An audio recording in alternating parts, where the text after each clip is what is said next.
Group study में आपका बहुत बहुत स्वागत है। तो आज के इस वीडियो में हम लोग क्लास 9th का चैप्टर नंबर 5 यूक्लिड की ज्यामिति का परिचय सीखेंगे। तो चलिए बिना किसी देरी के आज का अपना टॉपिक शुरू करते हैं। तो हमारा जो आज का चैप्टर है वो है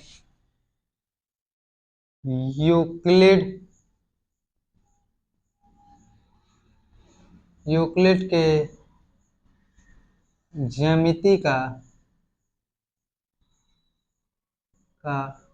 परिचय। तो यहाँ पर हम लोग सीखेंगे और प्रश्नावली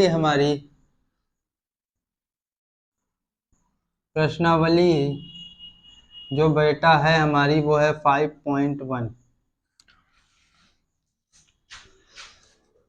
तो निम्नलिखित में पहला क्वेश्चन है, निम्नलिखित में कौन सा कथन सत्य है और कौन से असत्य है, अपने उत्तरों के कारण दीजिए। ठीक है, तो पहले की अगर बात किया जाए तो पहला है एक बिंदु से होकर केवल एक रेखा खींची जा सकती है। जैसे मान लीजिए एक बिंदु है, तो इस बिंदु से अनंत रेखाएं जाएंगी ना, इस बिंदु से अनंत रेखाएं जाएंगी। क्या केवल एक ही रेखा जाएगी? क्या आप खुद देखिए। तो ये बात क्या है? असत्य है। क्या है? असत्य है, क्योंकि एक बिंदु से होकर अनंत रेखाएं खींची जा सकती हैं, केवल एक नहीं। पहले का दूसरा देखते हैं। दो भिन्न बिंदुओं से होकर असंख्य रेखाएं हैं जाएंगी, मतलब एक बिंदु ये और एक बिंदु ये। तो दो भिन्न बिंदु से तो केवल एक ही रेखा जा सकती है। तो ये भी बात क्या है? असत्य है। आपको ये डायग्राम नहीं बनाना है, ये तो मैं आपको समझाने के लिए बना रहा हूँ। एक शांत रेखा दोनों ओर अनिश्चित रूप से बढ़ाई जा सकती है। अगर वो शांत है रेखा, इस तरीके से है, तो क्या दोनों ओर नहीं बढ़ाई जा सकती? बिल्कुल बढ़ाई जा सकती है, सत्य बात है।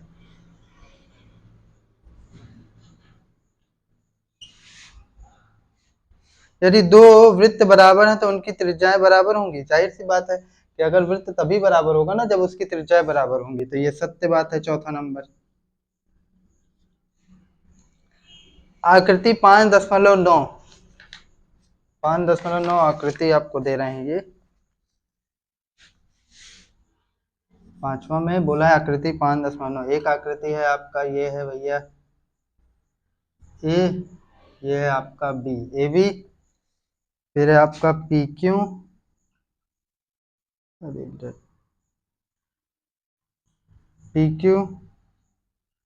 और नेक्स्ट है आपका एक्स वाई।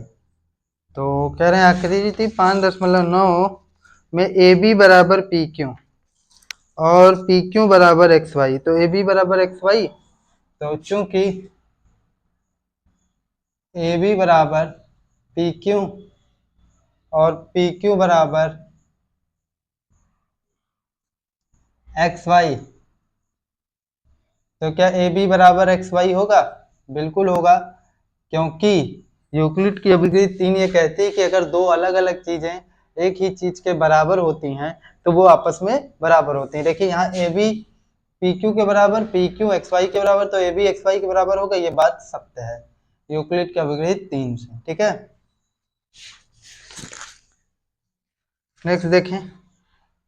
निम्नलिखित प्रत्येक की परिभाषा दीजिए। इनमें से कुछ पद ऐसे हैं जिन्हें परिभाषित करने की आवश्यकता है, वे क्या हैं और अपने इन्हें कैसे परिभाषित कर पाएंगे? समांतर रेखाएं। देखिए पहली परिभाषा है दूसरा की, आपको दूसरे का फर्स्ट परिभाषा देना है कि समांतर रेखाएं क्या होती है। यदि दो रेखाएं अनंत तक बढ़ाई जाएं और वो एक दूसरे को किसी भी बिंदु पर प्रतिच्छेद न करें तो वो समांतर रेखाएं होती हैं। ठीक है, समांतर रेखाएं की ये डेफिनेशन मैंने आपको बता दी।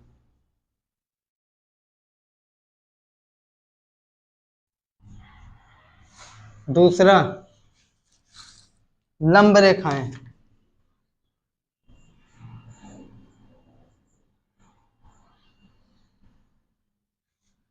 यदि दो रेखाएं इस प्रकार हैं कि एक दूसरे पर अगर वो पड़े तो परस्पर कितने अंश का कोण बनाए? 90 अंश का कोण बनाए, तो वे दोनों रेखाएं क्या होंगी? लंब रेखाएं होंगी। तीसरा, रेखाखंड। जब हम किसी रेखा का कोई भाग ले लेते हैं या टुकड़ा ले लेते हैं तो उसे रेखाखंड कहते हैं। जैसे ये आपकी रेखा है, इसका ही हम एक टुकड़ा ए बी निकाल लें यहाँ से, तो अब इसमें तीर का निशान नहीं लगाएंगे क्योंकि ये रेखा खंड है। ठीक है, तो रेखा खंड भी हो गया। धीरे धीरे। वृत्त की त्रिज्या, तो वृत्त की त्रिज्या क्या होता है? वृत्त के केंद्र से लेकर परिधि तक की दूरी, केंद्र से लेकर परिधि तक की दूरी वृत्त की त्रिज्या कहलाती है। क्या कहलाती है? वृत्त की त्रिज्या।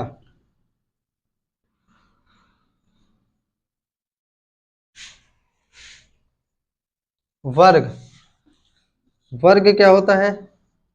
ऐसा चतुर्भुज जिसकी चारों भुजाएं आपस में बराबर होती हैं और विकर्ण भी बराबर होते हैं, वो क्या कहलाता है? वर्ग कहलाता है।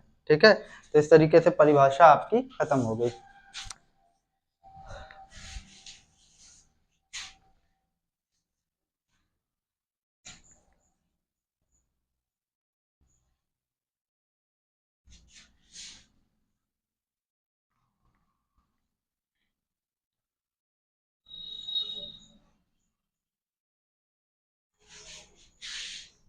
नीचे दी गई अवधारणाओं पर विचार कीजिए। दो भिन्न बिंदु ए और बी दिए रहने पर, तीसरा, दो भिन्न बिंदु ए और बी दिए रहने पर एक तीसरा बिंदु सी ऐसा विद्यमान है जो ए और बी के बीच स्थित हो। तो भिन्न बिंदु ए और बी विद्यमान होने पर क्या सी एक ऐसा बिंदु उपस्थित हो सकता है जो इसके बीच में विद्यमान हो? बिल्कुल हो सकता है। ठीक है, और इसमें सेकंड नंबर केस दे रहा है, यहाँ कम से कम एक ऐसी विद्यमान है जो ए और बी के स्थित हो सकता है। यहाँ पर कम से कम एक ऐसे तीन बिंदुमान है कि जो रेखा पर स्थित नहीं है।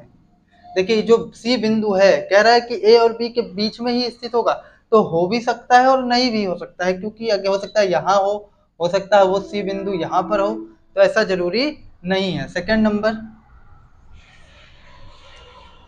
यहाँ कम से कम एक ऐसे तीन बिंदु विद्यमान है जो इस रेखा पर स्थित नहीं है। यहाँ पर ऐसे अनंत बिंदु हैं जो इस रेखा पर स्थित नहीं है। क्यों? सी ही बिंदु तो हो, अगर होने का हो, अगर आप सोचिए तो केवल सी बिंदु इस पर विद्यमान हो सकता है, और बहुत सारे बिंदु ऐसे हैं जो इस रेखा पर नहीं है, जैसे ये वाला बिंदु छूट गया, ये बिंदु छूट गया, ये बिंदु छूट गया। इस तरीके से इसका भी सॉल्यूशन हो गया। चलिए, क्या इन अभिधारणाओं को कोई अपरिभाषित शब्द है? क्या ये अभिधारणाएं अविरोधी हैं? क्या ये यूक्लिड अभिक्रियाओं से प्राप्त होती हैं? स्पष्ट कीजिए। मतलब क्या इसमें कुछ बातें छूटी हुई हैं? देखिए, इसमें बात ये छूटी हुई है कि जो सी बिंदु है वो इस पर स्थित हो भी सकता है और नहीं भी हो सकता, वो मैंने ऐड कर दिया। और दूसरी बात यह है कि अब क्या ये अभिधारणाओं के अविरोधी हैं? क्या ये अभिधारण यूक्लिड अभिक्रियाओं से प्राप्त होती हैं? नहीं, यूक्लिड अभिक्रियाओं में हमसे ऐसे कोई बात नहीं की गई है। ठीक है, आप यूक्लिड की अभिधारणाएं पढ़ेंगे तो उसमें पाएंगे, तो ऐसी कोई बात उसमें नहीं की गई है। ठीक है, यदि दो, एक बार मैं आपको पढ़ के सुना देता हूँ अभिधारणाएं, तो आपको भी क्लियर हो जाएगा। अभिधारणाएं, हाँ ये है। पहला अभिधारणा है कि 5.1, एक बिंदु से एक अन्य बिंदु तक एक सीधी रेखा खींची जा सकती है। यह अभिधारणा नंबर 1 है। अभिधारणा नंबर 2, एक शांत रेखा को अनिश्चित रूप से बढ़ाया जा सकता है। अभिधारणा नंबर 3, किसी को केंद्र मानकर और किसी को त्रिज्या मानकर एक वृत्त खींचा जा सकता है। यह अभिधारणा नंबर 4 है कि सभी समकोण एक दूसरे के बराबर होते हैं। अवधारणा नंबर 5, यदि एक सीधी रेखा दो सीधी रेखाओं पर गिर कर अपने ही ओर दो अंतः कोण इस प्रकार बनाए कि इन दोनों कोणों का योग मिलकर दो समकोण हो या तो 180 अंश हो, तो वे दोनों सीधी रेखाएं अनिश्चित रूप से बढ़ाए जाने पर मिलती हैं, उसी ओर मिलती हैं जिस ओर इस यह योग दो समकोणों से कम होगा। मतलब कि अगर दो रेखाएं इस तरीके से ने खींची और मान लेते हैं इन दोनों का योग 90 से कम हो, जिस ओर कम होगा तो आगे बढ़ाने पर वो वहीं पर मिलेंगी। तो इसमें कहीं अभिधारणा, 5 अभिधारणाएं हैं यूक्लिड की, तो इसमें कहीं पर उसकी बात की गई नहीं, की गई ना। चलिए, कह रहा है यदि ए बी के बीच एक बिंदु सी स्थित है। क्वेश्चन नंबर 4 कह रहा है ए बी पे एक बिंदु, ये है ए बी पे एक बिंदु सी स्थित है, एक बिंदु सी स्थित है, तो ए की ए सी बराबर बी सी है। तो ए सी बराबर क्या है? बी सी है, तो कह रहा है सिद्ध कीजिए कि ए सी बराबर हाफ ऑफ ए बी। चलिए इसको सिद्ध कर देते हैं। तो चित्र से ए बी बराबर क्या हो जाएगा, ए सी प्लस बी सी। हाँ, या हाँ ठीक है, ऐसे ना करके ऐसे करते हैं। ए बी बराबर हो जाएगा ए सी प्लस सी बी। अब ए सी और सी बी बराबर इक्वल हैं, तो हमको ए सी चाहिए, तो सी बी की जगह पलट के हम ए सी रख देते हैं। क्यों? क्योंकि वो दोनों ए सी और सी बी क्या है, आपस में बराबर है। तो ये A B is equal to क्या हो जाएगा, टू ए सी। तो यहाँ पर ए सी बराबर हो जाएगा हाफ ऑफ ए सी। इस तरीके से ये हो जाएगा आपका। नेक्स्ट देखिए, प्रश्न 4 में सी रेखाखंड ए बी का एक मध्य बिंदु कहलाता है। सिद्ध कीजिए कि रेखाखंड एक और केवल एक ही मध्य बिंदु हो सकता है। ये जो सी बिंदु है ये इसका मध्य बिंदु है। अब आपको सिद्ध करना है कि ये इसका एक और केवल एक ही मध्य बिंदु हो सकता है। ठीक है, देखिए इसका कंट्राडिक्शन के रूप में थोड़ा सा सिद्ध किया जाता है, तो हम कोशिश करते हैं। थोड़ा सा ध्यान से, मेरे भी उतर चुका है तो हाँ आ जाएगा। वैसे अगर ये सी बिंदु है और ये सी डैश है, ये ए और ये बी, तो हम मानेंगे यदि संभव है तो माना, यदि संभव है तो माना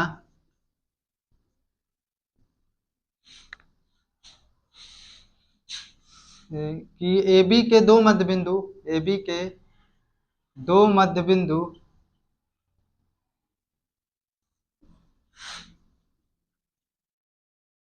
सी सी डैश, सी सी डैश हैं, तो उस केस में ए सी बराबर हो जाएगा सी बी और ए सी डैश बराबर हो जाएगा सी बी डैश।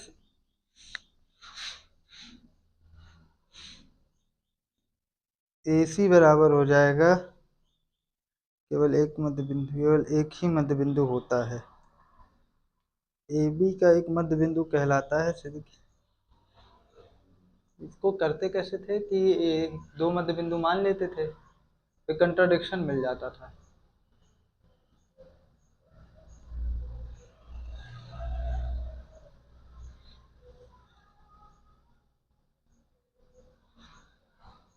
इसको समीकरण 1 और इसको समीकरण 2।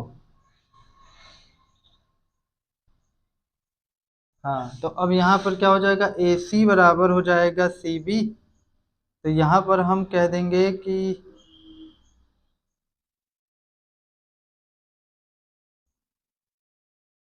समीकरण 1 तथा 2 से, ये थोड़ा ध्यान से उतरा हुआ है तो इसको हम लोग बाद में करेंगे। याद रखिएगा, जब भी हम एक्सरसाइज अगला शुरू करेंगे उससे पहले इस क्वेश्चन को मैं बता दूंगा।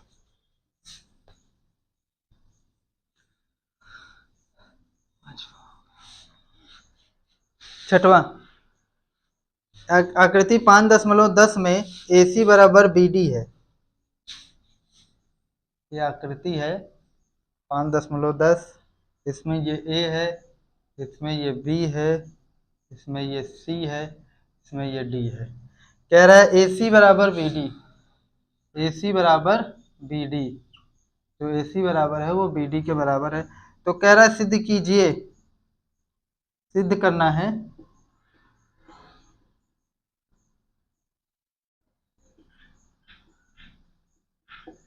सिद्ध करना है ए बी बराबर सी डी, ए बी बराबर सी डी हमको सिद्ध करना है। चलिए शुरू करते हैं।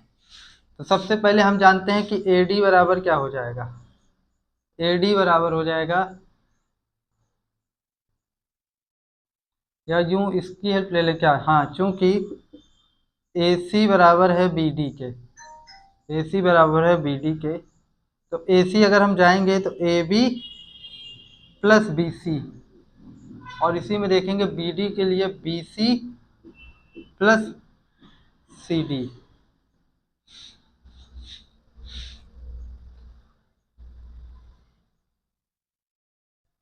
तो यहाँ पर देखिए BC और BC सेम है, कट जाएगा, तो AB बराबर हो जाएगा CD, और यही आपको सिद्ध करना था। यूक्लिड के अवगृहितों में सूची में दिया गया अवगृहित 5 सर्वव्यापी सत्य क्यों माना जाता है? ध्यान दीजिए कि यह प्रश्न 5वीं अवधारणा से संबंधित नहीं है। अवगृहित 5, अभिधारणा और अभिगृहित दो अलग चीज हैं। अवगृहित 5,